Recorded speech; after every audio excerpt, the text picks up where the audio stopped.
को नहीं लगा सकती है, अडानी अंबानी को दे सकती है, तो यहाँ देने में क्या मोहतारी है इनको? अरे कुछ पूंजीपतियों के लिए आप लोग काम करने में उतारू हो गए, कुछ लोगों के लिए उतारू हो गए। इस देश से आदिवासियों को खत्म करने की मुहिम चालू कर दी है इन लोगों ने। ये विश्व आदिवासी दिवस के लिए इसलिए कह रहा हूं, पूरा विश्व इस व्यवस्था के अनुसार चलता है। एक बहुत बड़ा गंभीर मसला है हमारे समाज में, वो फिर कह देना चाहता हूं, जहां जहां मौका मिलता है हम लोग कहते हैं पोक्सो। ये बहुत बड़ी दुखद बात है।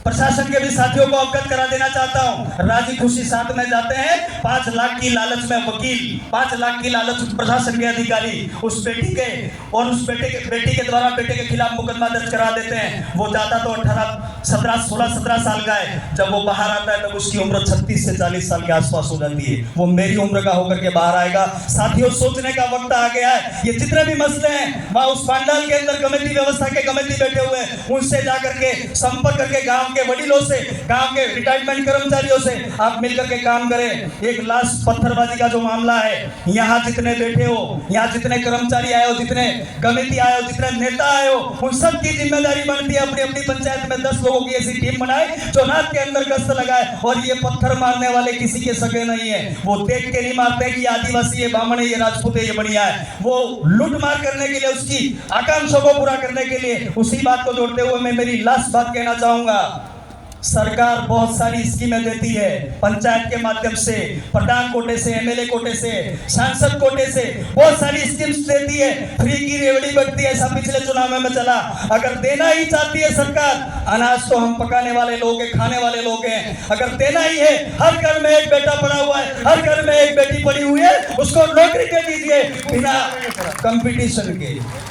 अगर आपको देने का ही शौक है और देना ही चाहते हो, आदिवासियों का भलाई करना चाहते हो, हर बेटा बेटी ट्रेनिंग करके बैठा हुआ है, उसको नौकरी दे दीजिए, यहाँ की समस्या खत्म हो जाएगी। बहुत सारी बातें दोस्तों करने को मन करता है। आज जो कार्यक्रम में हमने एक आयोजन कमेटी और हमने एक तय ये किया था भाई, डीजे के गानों पे हम लोग डीजे के गाने को हम लोग यहाँ नहीं प्रस्तुतियां करवाएंगे, लेकिन जिनका कार्यक्रम रह जाए वो मायूस मत होना।